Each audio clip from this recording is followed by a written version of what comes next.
Hello, everyone. Welcome back to another edition of Movies That Move We. Um, I don't know if you guys have heard of this story, but the movie that we're discussing today is called The Silent Twins. Um, and it's kind of an interesting story about how the school system, as well as the medical community, deals with Black health, mental, physical, just the way these spaces uh, deal with those things. It comes out in this film. But what the story is about are two twins, um, June and Jennifer Gibbons. Their family was from the Barbados, and they moved to Wales when the girls were about 10 years old.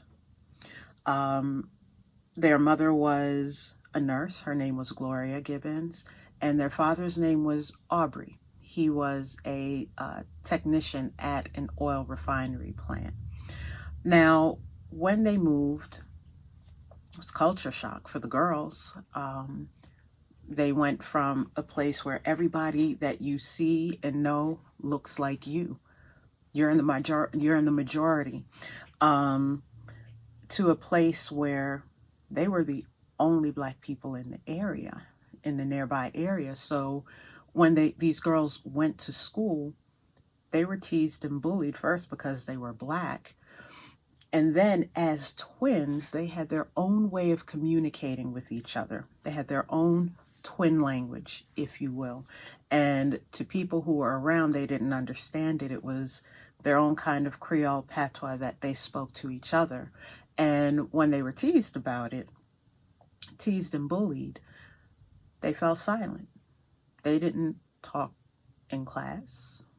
They didn't talk to fellow students. They talked to each other. They had their own communication style. The way it's displayed in the movie is they would communicate with a look. When they were in their room and they were playing and just being kids, they would talk to each other.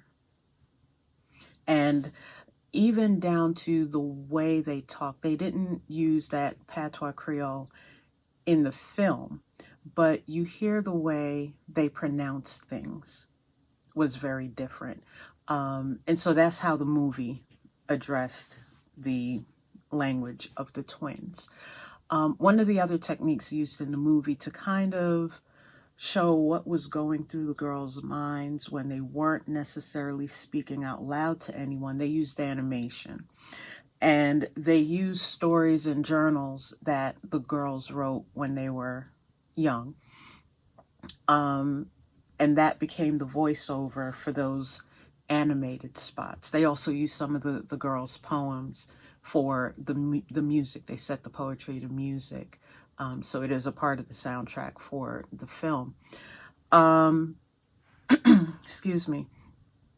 The older versions of June and Jennifer were played by Letitia Wright and, oh, I wrote her name down. Where is it? Tamara Lawrence.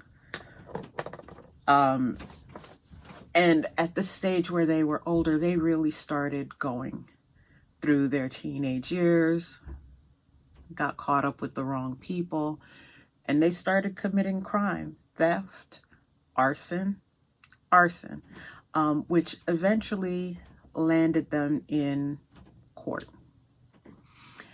And because the court recognized that, you know what, this isn't just regular kids being bad.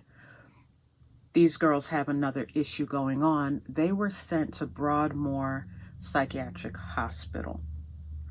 Again, this is now in the 80s. 1982 is when they were sentenced. And they spent, I think they were there until about 1993, thereabouts. But during that time, they continued their complete lack or minimal communication with anybody on the staff. And just to backtrack a little bit, there was a point where in order to try and break the girls' bond and break their communication style, what they did was try to send the girls to separate schools. It didn't work. It caused more problems. And so while these ladies were in Broadmoor, they kind of did the same thing, according to the film anyway. Again, the film is going to take certain creative license to really express what was going on in their lives. But they separated them, which seems to have caused them to go a little bit deeper in their resolve not to communicate. You know, they really needed each other. And so that's also the space where they did a lot of their writing, and they actually published books. They, like I said, they wrote poetry, they wrote stories, and they were published. Two books that I found online. One was their book, The Pepsi Cola Addiction, which is mentioned in the film. And the other one was Discomania, A Journey to the Unknown. And that book is an anthology which includes a lot of their writings from both June and Jennifer. The Pepsi Cola Addiction is just under under June's name, but it's understood that they wrote that book together. What brought their story to the attention of the general public is an investigative reporter. She found out that these girls were being institutionalized for crimes that other folks might have gotten a year or so for. These girls were pretty much sentenced to life. And so Marjorie Wallace, who in the film was played by Jodie May, she wrote a biography, same title as the movie, called The Silent Twins. And she was one of the few people outside of the two of them that they actually sat down and spoke to. And so today, this is how you have their story. Unfortunately, Jennifer Gibbons passed away in 1993. Circumstances of her death were not known. Or they're not clear, I should say that. In the film, the way they dealt with that was interesting. They had Jennifer saying before the culminating event that she knew she was going to die. And the way the story is told in the film is that she died while being transferred from Broadmoor back home. Didn't quite go down that way. But again, creative license. But what came out of it was they said that by Jennifer dying, basically, it freed June.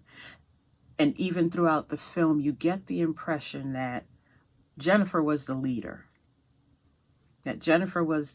She set the tone for how much they were going to talk and what they were going to do. And June went along with it. However, June was feisty. And there were moments where she fought back, just to have her voice in the relationship. So all in all, I'm going to say this is a really interesting movie.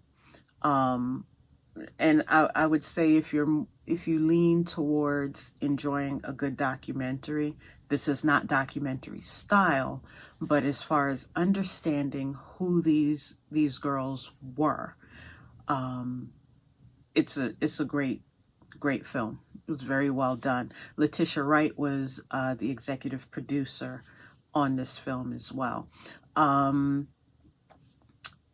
Gibbons, still alive, but she leads a private life. Can't blame her because, again, they were put into a medical facility and they were trying to figure out how these girls' brains worked and the experimentation and all of that stuff. I don't think I need to go into that. We have our own history here in the States of what happens to Black people in the medical community, and the way they were handled by the system in Wales wasn't much different. And so all of that to say, I think it's a great movie. If you haven't seen it, it's available on Prime. No, you don't have to rent it, but it is available on Prime. Check it out. Check it out. We will be back next week with another movie. I will try and do better this week. I was slipping. It was a rough week. I will put the information up in the Facebook banner. I will tag everybody in it. And until then, you guys have a great week. Thanks for sticking with me throughout all of this, and I'll see you then. Bye.